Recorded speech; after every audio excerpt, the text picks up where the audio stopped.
What up, guys? Welcome to Downtown Melo, and you're listening to the Entertainment Report on iHeartRadio, live from Dubai for Wednesday, August 7th, 2019, delivering some major stories and trends going on in the world of entertainment and beyond. You can follow the show on Facebook, Twitter, or Instagram, facebook.com/The Entertainment Report, Whitbury Melo, that's RAYMELO, on Twitter at The Enter Report, or on Instagram at The Entertainment Report. You can listen to the show anytime you want on iHeartRadio. Just go to iHeart.com or your iHeart phone app, search for The Entertainment Report, and it'll take you to the page. Author Toni Morrison, the first African American to win the Nobel Prize for Literature, died Monday at a New York hospital at the age of 88. He is best known for works including Beloved, Tar Baby, Song of Solomon, Sula, and The Bluest Eye. Morrison was a professor at Yale and Princeton universities. In 2012, President Barack Obama awarded her the Presidential Medal of Freedom. The family said in a statement, "It is with profound sadness we share that following a short illness, our adored mother and grandmother, Toni Morrison, passed away peacefully last night surrounded by family and friends. She was an extremely devoted mother, grandmother, and aunt who reveled in being with her family and friends. The consummate writer who treasured the written word, whether her own, her students, or others, she read vicariously and was most at home when writing. Although her passing represents a tremendous loss, we are grateful she had a long, well-lived life." Morrison became the first African-American woman to win the Nobel Prize in Literature in 1993. She was also the first U.S.-born author to win since John Steinbeck in 1962. At the time, she said she was profoundly honored to win the award. Morrison said in 1993, "The most meaningful thing to me, personally, is that at last the prize had been awarded to an African-American. Thank God my mother is alive to see this day." 4 of her novels made Oprah Winfrey's book club. Morrison's work detailed black life in the United States, from slavery to the fight for equality. The 1987 novel Beloved won a Pulitzer Prize and was later made into a movie starring Winfrey.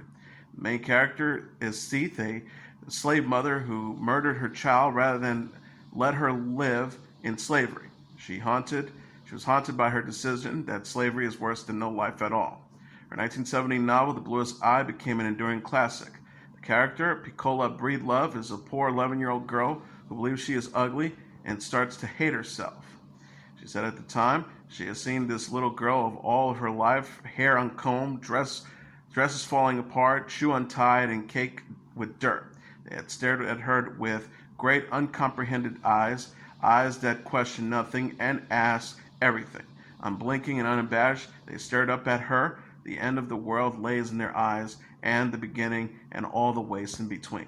Morrison taught English and the humanities at Texas Southern University for 2 years before moving to Howard University in Washington, D.C. She went on to have various teaching positions at Yale, Bard College, Rutgers University, and Princeton. She also served as the author of a book of essays called Racing Justice and Gendered Power that described Supreme Court Justice Clarence Thomas' nomination hearing when law professor Anita Hill accused him of sexual harassment. Morrison served as a co-chair of the Schoenberg Commission for the Preservation of Black Culture and was a member of Africa Watch and the Helsinki Watch Committees of Human Rights Watch. She was always proud to be a black female author. She said, "I really think the range of emotions and perceptions I have access to as a black person and as a female person are greater than those of people who are neither. So it seems to me that my world did not shrink because I was a black female writer. It just got bigger." Morrison was 88.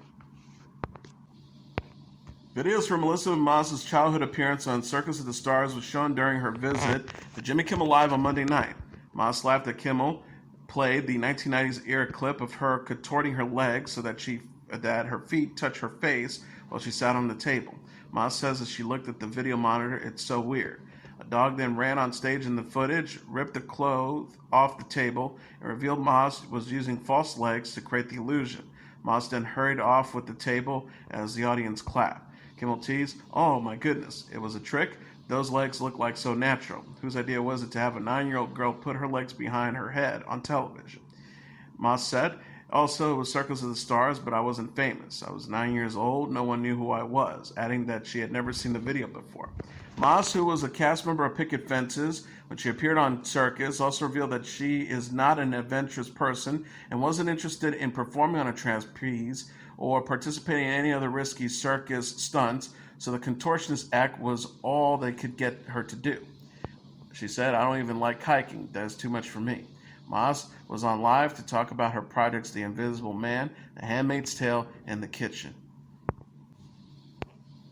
Jennie Garth and Tori Spelling said on Watch What Happens Live that their Beverly Hills 90210 co-star Luke Perry's death will be addressed in the reboot Beverly Hills 90210. Spelling told host Andy Cohen about the new dramedy, which starts Wednesday on Fox. We have a tribute to him. The show features the former stars of 90210 playing heightened versions of their real selves as they are supposedly working on bringing the old show back.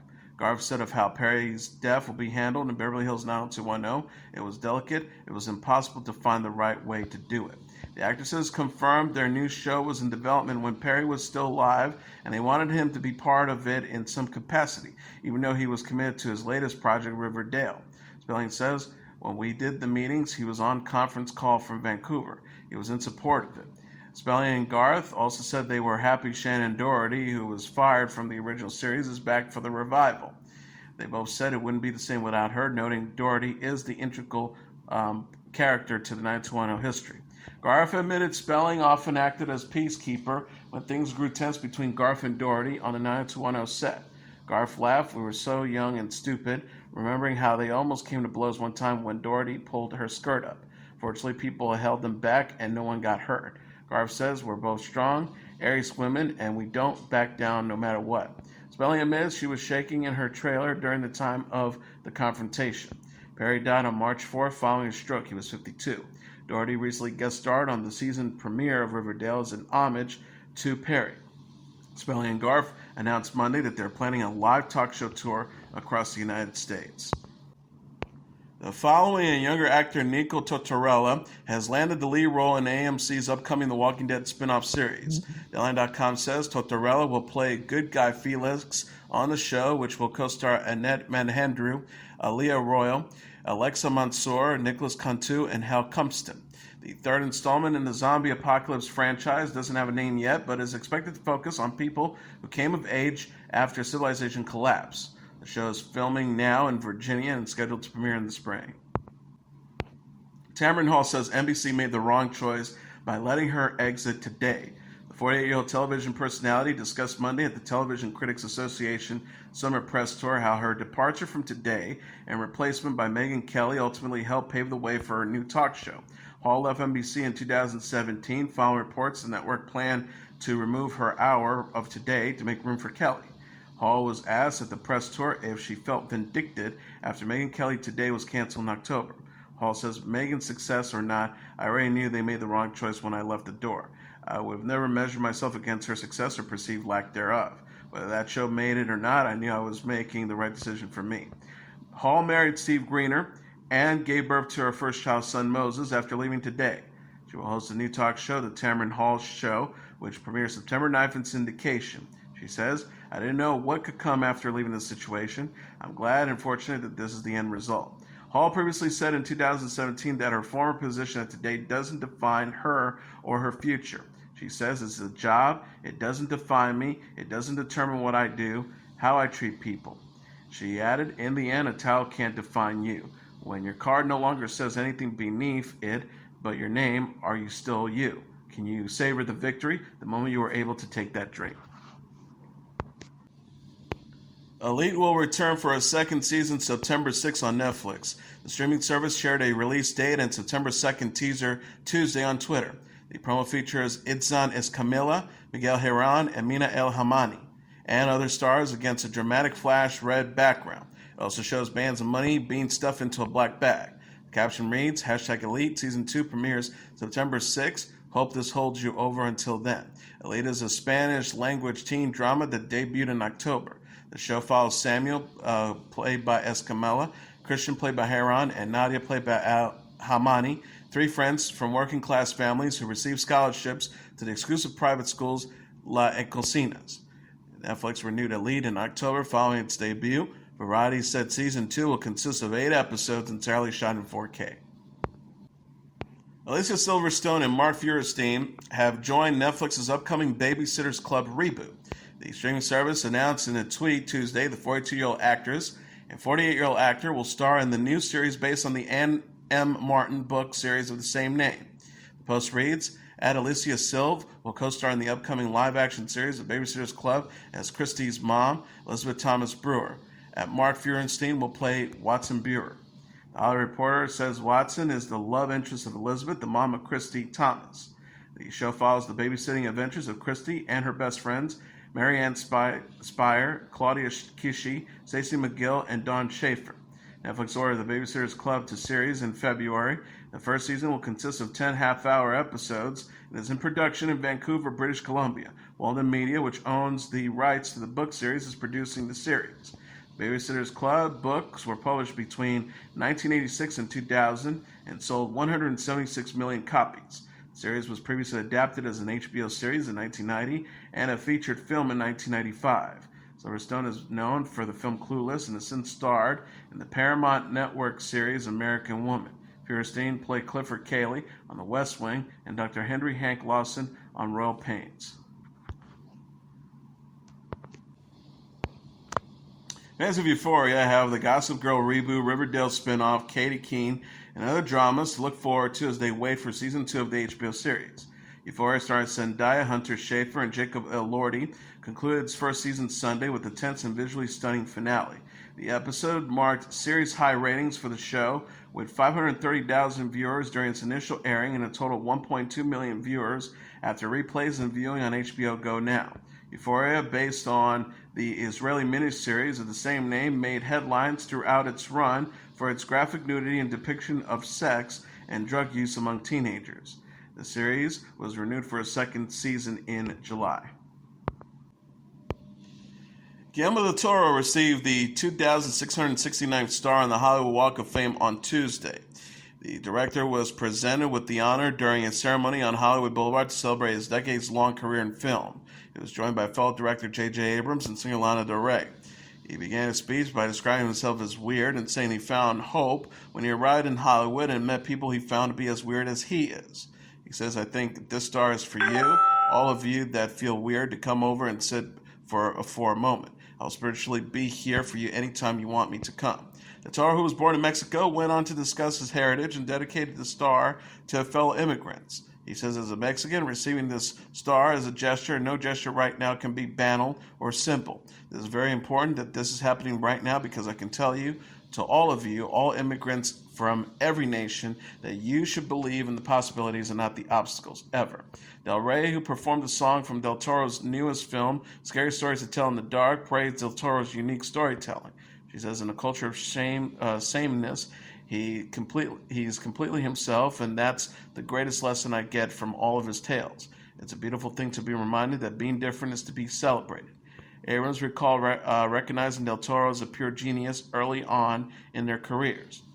He says, you are a mind-bendingly brilliant creator, multidisciplinary artist, a curator of the most remarkable collection of art, a man who celebrates otherness and tells stories of unlikely heroes with hearts almost as large as his own.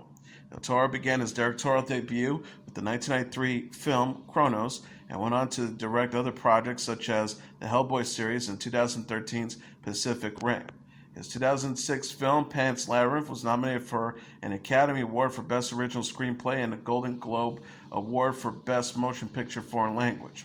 Del Toro won awards for Best Direction at the Academy Awards and Golden Globes for his most recent film, The Shape of Water, which also won the Oscar for Best Picture.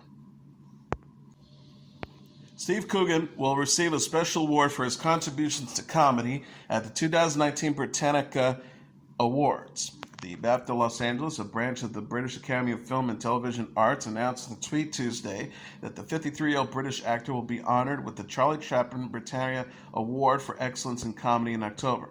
The 2019 Britannia Awards will take place October 25th in Los Angeles. The award shows will air on BritBox subscription streaming service. Post reads, we're delighted to announce that Steve Coogan will receive the Charlie Chaplin Britannia Award for Excellence in Comedy, presented by at Jaguar USA at Landover USA at the 2019 British Academy Britannia Awards. Previous recipients of the Charlie Chaplin Britannia Award included Betty White, Ben Stiller, Julia Louis-Dreyfus, Ricky Gervais, and Jim Carrey. BAFTA Los Angeles CEO Chantel Richards said in a statement, throughout his 3-decade career, Coogan has mastered the art of making people laugh and continues to entertain audiences with his brilliant portrayal of comedic characters. His most popular creation, the politically incorrect media personality Alan Partridge, garnered him worldwide recognition of one of the greatest TV characters. She added, Coogan's countless achievements makes him an incredibly deserving recipient of this year's Charlie Chaplin Britannia Awards for excellence in comedy. We look forward to honoring him in October. Coogan is known for the series On the Hour and A Day Today and the films The Parole Officer, The Trip, Philomena, and Stan and Lolly. He reprised Partridge in the BBC One series, this time with Alan Partridge this year. BAFTA Los Angeles previously announced that Jane Fonda will receive the Stanley Kubrick Britannia Award for excellence in film. Jackie Chan will be honored with the Albert R. Broccoli Britannia Award for worldwide contribution to entertainment. Candace Bushnell says her new novel, Is There Still Sex in the City, explores loss and reinvention among a group of middle-aged women. The 60-year-old author said during Tuesday's episode of Good Morning America that the book takes place after the happily ever after ever, or finding a partner or starting a family. Bushnell is best known for writing Sex in the City, which follows 4 women in their 30s and early 40s as they live and date in New York City. She says she's thrilled the book still resonates with people more than 20 years after its publication. Bushnell says Sex in the City is really about a particular passage in women's lives. What happens, of course, is many women who have the Sex in the City years end up having a family. They find their Mr. Big, their Mr. Aiden, and they have children. She added, Is There Still Sex in the City is what happens after the happily ever after, because the fact is life goes on. It's a new cast of characters, and it really follows this new passage where they are single again in their mid-50s, and they have to navigate many things. It's not just dating, but they might move, start a new career, all kinds of things. It is a time of loss, but also reinvention. Bushnell also shared what her modern take on Sex and the City character Carrie Bradshaw, played by Sarah Jessica Parker in the HBO series adaptation, would be. The author says she would definitely be on Instagram and would probably do everything on Instagram. Bushnell reflected on her personal journey while unveiling the cover for Is There Sex in the City in June. The author wrote on Instagram, In many ways, this book is a triumph for me. In the 3 years it took to write, it endured a lot of emotional pain. There was the fallout of my divorce. I moved, my father died, and my best friend took her life. She says, and miraculously, what I didn't lose was my greatest blessing. My sense of humor, this ability to laugh in the face of pain and sorrow and uncertainty is what I bring you in Is There Still Sex in the City? Is There Still Sex in the City debuted on Tuesday. And that's your entertainment report for Wednesday, August 7th, 2019. I'm your host, Mr. Downtown Melo. I'll be back tomorrow to deliver some major stories and trends going on in the world of entertainment and beyond. You can follow the show on Facebook, Twitter, or Instagram. Facebook.com/The Entertainment Report with Ray Melo. That's RAYMELO. On Twitter at The Enter Report, or on Instagram at The Entertainment Report. You can listen to this episode or any previous episodes of The Entertainment Report anytime you want on iHeartRadio. Just go to iHeart.com or your iHeart phone app. Search for The Entertainment Report, and it'll take you to the page. Good night, and God bless you all.